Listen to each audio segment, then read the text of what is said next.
So some people say, fight the government. How can we fight the government? We're just mere peasants. We're a bunch of irrelevant nobodies. We're just a bunch of peasants. It doesn't matter what we say. It doesn't matter what we do. They've got all the guns and the tanks and the planes. That's what some people lament. The same people who oppose our Second Amendment will sit there and say, hey, why did you take away my freedom of speech? Mao Zedong, he says that power comes out of a barrel of a gun. So for those who want to take away our individual right to bear arms so we can protect ourselves are the same ones who's going to need government who's got the guns in order to stop the madman with the gun. The only thing that stops a bad man with the gun is a good man with the gun. So you're going to take the guns out of the good people's hands, leave them defenseless, and then I'm supposed to believe that you actually give a damn about the Third Amendment or the Fourth Amendment or about any of our Bills of Rights, the preamble, the 27 Amendments, or the body of the Constitution? If we were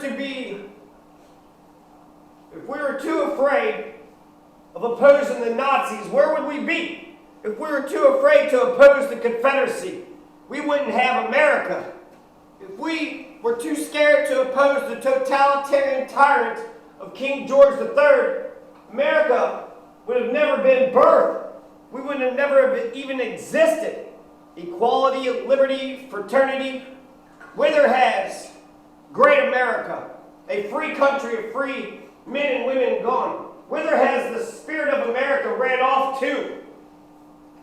How many revolutions has there been? The American Revolution, the French Revolution, the glorious Haitian Revolution.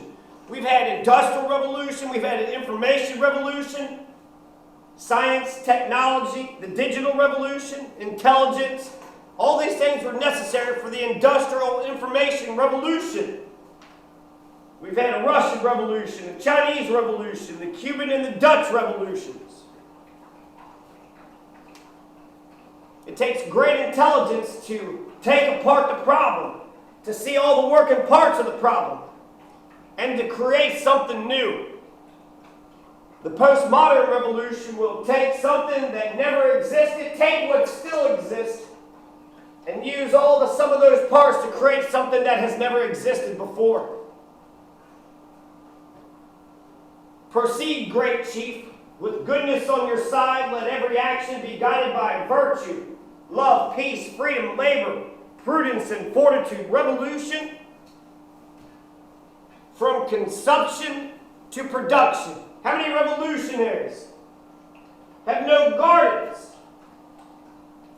They attack the very system that they depend on. They want to produce guns and bullets, chaos, death, and destruction. Burn it all down. But how are the revolutionaries going to live without any water or food or shelter? You can't be half-hearted in a revolution. What works in a civil society doesn't work in a state of nature. Fascists want a state of nature. Only the strong can survive. The survival of the fittest. Our cause is noble because it's the cause of mankind. It's George Washington. In order to get hither and thither, revolutions of our wheels need to forever carry on. The JFK and the RFK and the MLK files need to be released yesterday. Who killed our president? Who killed our president-elect to be? Who killed our Jesus Christ on the cross? MLK. It is well enough that Americans do not understand our banking and monetary system, because if we did understand how the banking and monetary system works, well, hell, there'd be a revolution tomorrow morning, says Henry Ford. Let the ruling classes tremble of the specter of a communist revolution. The proletariats have nothing to lose but their chains. They have a world to win. Working classes of the world unite. Communist revolution, anti-fascism, anarchism. Let's try classical liberalism first. We got a Bill of Rights. We're supposed to be a free country, are we not? So then that means we all get a right to speak. We get a right to peacefully assemble, a right to petition, a right to pray, a right to be journalists. a right to bear arms, a right to kick soldiers out of our house if they try to corner. The Industrial Revolution freed a bunch of working class people from a bunch of dumb labor, a bunch of dumb, mindless, soul-numbing labor with machines. Tesla is here for the electric car revolution. That's Elon Musk. He's mentioned revolution. Elon Musk is a product of revolution.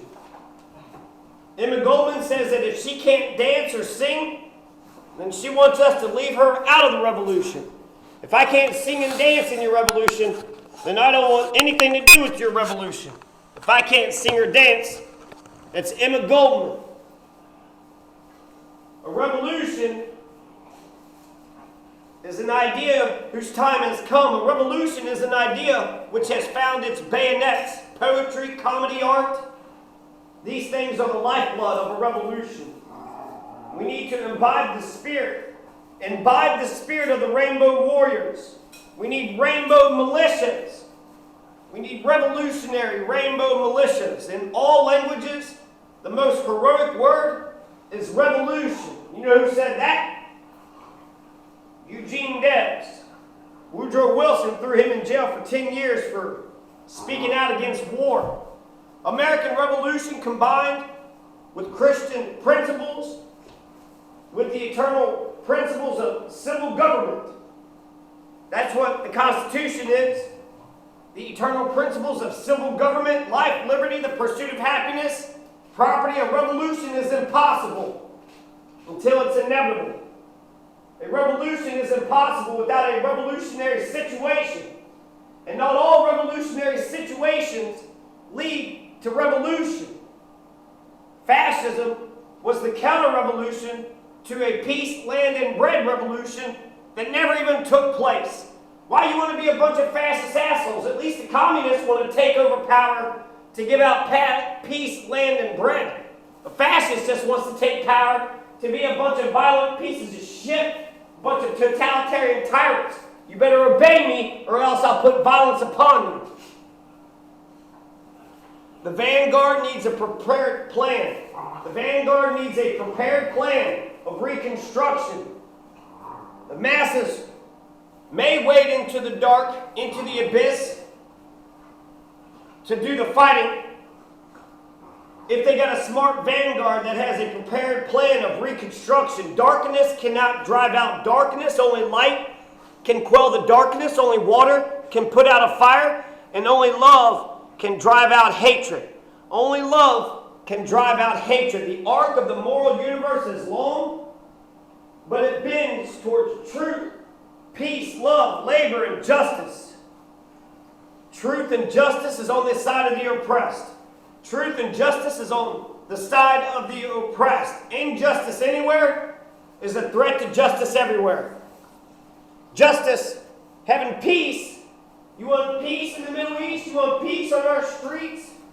Peace doesn't require the absence of conflict, but it requires the presence of justice.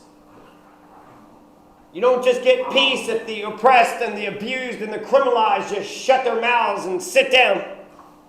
You'll get peace when you get justice. No justice, no peace.